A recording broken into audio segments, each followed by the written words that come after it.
नमस्कार शेतकरी मित्रांनो, जसं की तुम्ही सर्व शेतकरी बांधव नमो शेतकरीच्या 8व्या हप्त्याची आतुरतेने वाट पाहत होता, त्याचबरोबर पीएम किसान महासन्मान निधी योजनेच्याही 22व्या हप्त्याची शेतकरी बांधव आतुरतेने वाट पाहत आहे। मित्रांनो, आपण जर पाहिलं तर पीएम किसानचा 21व्या हप्त्यापासून अनेक शेतकरी बांधव वंचित राहिलेले आहे। यामध्ये अनेक अटी शर्ती घालण्यात आलेल्या आहे।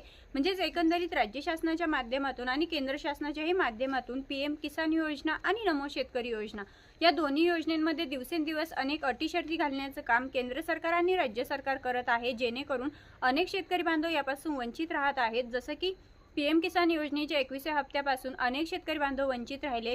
पीएम किसानचा 20वा हप्ता जो आहे तो बऱ्याच शेतकरी बांधवांना म्हणजे 93 लाखांपेक्षाही जास्त शेतकरी बांधवांना मिळाला, परंतु 21व्या हप्त्यापासून जवळपास बरेच म्हणजे 2 ते 3 लाख शेतकरी बांधव वगळण्यात आले, जेणेकरून त्या पीएम किसान योजनेमध्ये अटी शर्ती लावण्यात आलेल्या आहे। आणि एकंदरीत यामुळे शेतकरी बांधवांचा मोठ्या प्रमाणावरती तोटाही होतोय, कारण अनेक अटी शर्ती घातल्यामुळे शेतकरी बांधवांना या योजनेपासून वंचित राहावं लागतंय। परंतु मित्रांनो, पुन्हा एकदा आता शेतकरी बांधवांसाठी आनंदाची बातमी आहे की पीएम किसान महासन्मान निधी योजनेच्या 22व्या हप्त्यासाठी अनेक शेतकरी बांधव आता पुन्हा एकदा नव्याने पात्र होणार आहेत। म्हणजेच यामध्ये 2019 पासून अनेक नियम घालण्यात आलेले आहेत। म्हणजे आता पीएम किसान महासन्मान निधी योजनेच्या 22व्या हप्त्यासाठी जे शेतकरी बांधव पात्र असणार आहे, यामध्ये पुन्हा नव्याने काही बदल करण्यात आलेले आहेत। तर मग ते बदल कोणते आहेत, पीएम किसानच्या 22व्या हप्त्यासाठी कोणकोणते शेतकरी बांधव पात्र असणार आहे, कोणते शेतकरी बांधव वगळले जाणार आहे, ही संपूर्ण माहिती आपण या व्हिडिओच्या माध्यमातून जाणून घेणार आहोत। मित्रांनो, व्हिडिओ कुठेही स्किप न करता व्हिडिओ संपूर्ण पहा। तर शेतकरी मित्रांनो, सध्या जे राज्यामध्ये अर्थसंकल्पीय अधिवेशन सुरू आहे, तर या अर्थसंकल्पीय अधिवेशनामध्ये लोकप्रतिनिधी समाधान औताडे यांच्या माध्यमातून पीएम किसान महासन्मान निधी योजनेमध्ये महत्त्वाचा असा प्रश्न उपस्थित केला गेला आहे। तर त्यामध्ये 2019 नंतरचे महिताचे वारस असलेले फेरफार, याचबरोबर नवीन शेतकऱ्यांच्या वाटण्या झालेले शेतकरी यामध्ये समाविष्ट केले जावे, अशा प्रकारची मागणी करण्यात आली आहे।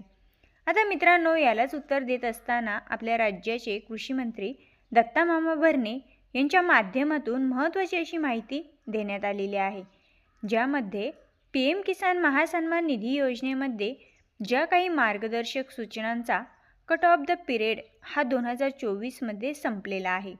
आणि याच पार्श्वभूमीवरती केंद्र सरकारकडे विविध राज्यांच्या माध्यमातून याचबरोबर महाराष्ट्र राज्य सरकारच्या माध्यमातून देखील या योजनेच्या माध्यमातून नवीन सूचना आणून 2019 नंतरचे फेरफार असलेले शेतकरी बांधव पात्र करण्याची मागणी ही केली जात आहे।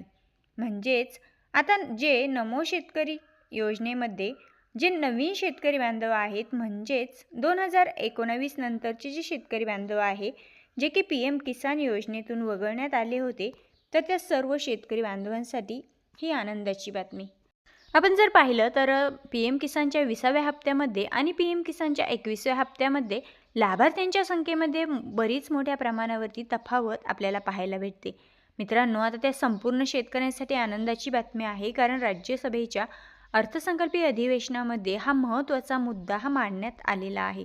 आता यानुसारच आता कोणत्या शेतकरी बांधवांना पीएम किसान महासन्मान निधी योजनेचा लाभ मिळतो हे पाहणं देखील महत्त्वपूर्ण असं होणार आहे। त्याचबरोबर पीएम किसान महासन्मान निधी योजनेबरोबरच शेतकरी बांधव आज नमो शेतकरी महासन्मान निधी योजनेचाही आतुरतेने वाट पाहत आहेत। मित्रांनो, जसं की पीएम किसानचा 22वा हप्ता वितरण्यास विलंब झाला, अगदी त्याचप्रमाणे नमोच्याही 8व्या हप्त्या वितरणास विलंब झालेला आहे।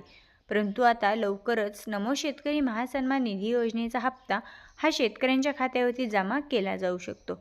मित्रांनो, असेच नवनवीन आणि महत्त्वपूर्ण व्हिडिओ पाहण्यासाठी आपल्या यूट्यूब चॅनलवरती नवीनच असाल, पहिल्यांदाच आले असाल तर नक्की सबस्क्राईब करा, कारण येथे तुम्हाला शेती संबंधित नवनवीन अपडेट्स मिळत असतात। पुन्हा भेटूया अशाच माहितीपूर्ण व्हिडिओसोबत, तोपर्यंत जय हिंद, जय महाराष्ट्र।